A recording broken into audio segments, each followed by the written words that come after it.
Matvey 7. Bölüm. Dava kesmeyin. Allah size dava kesmeyecek. Ne davayla davalayacağınız, o davayla davalanmış olacağınız. Ne ölçüyle ölçeceğiniz, o ölçüyle Allah'tan ölçülmüş olacağınız. Niçin görersin kıymayı senin kardeşinin gözünde, ama kendi gözünde kazığı hesap almıyorsun? Ne soy var nasıl sen diyesin kardeşine, bırak çıkarayım kıymayı senin gözünden, açan kendi gözünde kazık durar. İki yüzlü, İlkin çıkar kazığı kendi gözünden, da sonra açık göreceksin, ne soy çıkarma kıymayı kardeşinin gözünden. Vermeyin köpeklere ayüz işleri.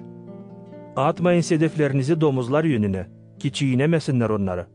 Sonra dönüp sizi paralamasınlar. İsteyin, da size verilecek. Arayın, da bulacağınız. Uğrun, da açılacak. Zere kim ister, yedener. Kim arar, bulur. Hem kim uğrar, ona açılır. Kim sizin aranızdan oğlu ekmek isterse, verir ona taş. Eki balık isterse, verir ona yılan. Yersiz hani fenaysınız. Bilirseniz uşaklarınıza iyi bağışışlar vermeye.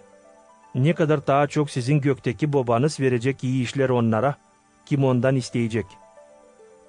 Ne soy isterseniz insan sizinle götürsün kendini, öyle götürünüz siz de kendinizi insanla.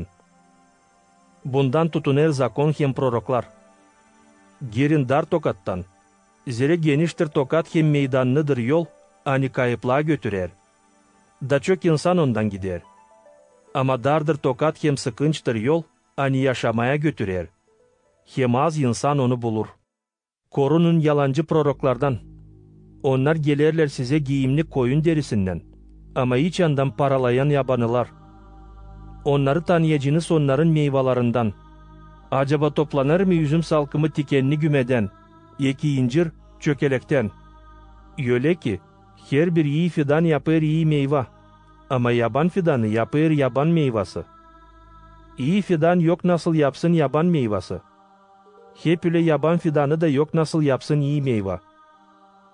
Her bir fidan hani yapmıyor iyi meyve, kesilir de ateşe atılır.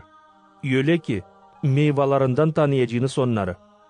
Değil onlar kim bana diyer sahibi, girecek gök padişahlığına. Ama onlar kim tamamlar benim gökteki babamın istediğini. Çoğu o günü bana diyecekler, sahibi, prorokluk etmedik mi biz senin adından? Senin adından çıkarmadık mı biz fenadokları? Yapmadık mı senin adından çok kudretli işler? O zaman açık cevap edeceğim onlara. Bir sıra bile sizi tanımadım. Hepsiniz benden uzaklanın. Kim zakonsuzlukta yaşadı.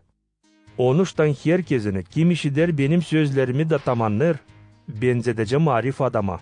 Angısı yaptı evini taş üstünde. Yağdı yağmur, aktı seller, yesti rüzgarlar. Evin üstüne yürüştüler ama ev yıkılmadı. Zere temeli taş üstünde koyuluydu.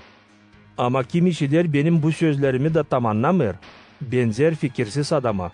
Hani yaptı evini kum üstünde. Yağmur yağdı, seller aktı, rüzgar yesti da evin üstüne yürüştüler.